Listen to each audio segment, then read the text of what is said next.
SSC ইস্যুতে এখনও পুরোপুরি জট খোলেনি। সুপ্রিম কোর্টের নির্দেশে নতুন করে নিয়োগ প্রক্রিয়া শুরু করেছে রাজ্য।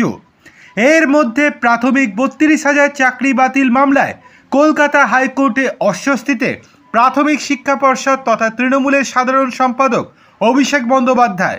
আদালতে প্রশ্নের মুখে পর্ষদের ভূমিকা। আদালতে প্রশ্নে জেরবার পর্ষদ। প্রাথমিকের টেট দুর্নীতি সংক্রান্ত মামলায় বিরাট মোড় কলকাতা হাইকোর্টে।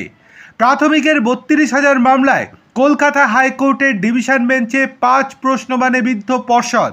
একক বেঞ্চে চাকরি বাতিল নির্দেশে ভুল কোথায়, এই প্রশ্ন তোলে দুই ডিভিশন বেঞ্চ।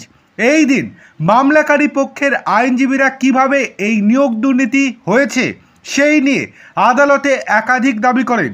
সেই সময় তাদের কথায় উঠে আসে পার্থ চট্টোপাধ্যায় এবং অভিষেক বন্দ্যোপাধ্যায়ের প্রসঙ্গও।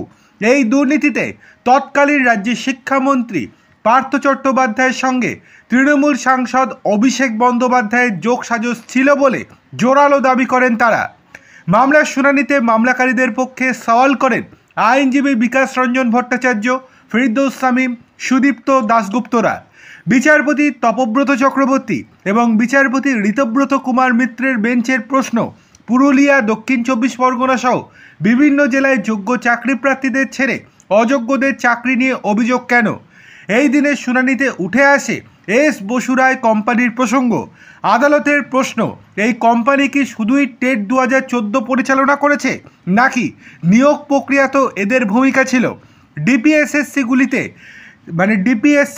এসএসসিগুলি থেকে কেন্দ্রীয়ভাবে বোর্ড চেয়ারম্যানের হাতে ক্ষমতা হস্তান্তরের সংশোধনী সম্পূর্ণ পদ্ধতি মেনে হয়েছে কিনা সেই প্রশ্ন তোলে হাইকোর্টের ডিভিশন বেঞ্চ।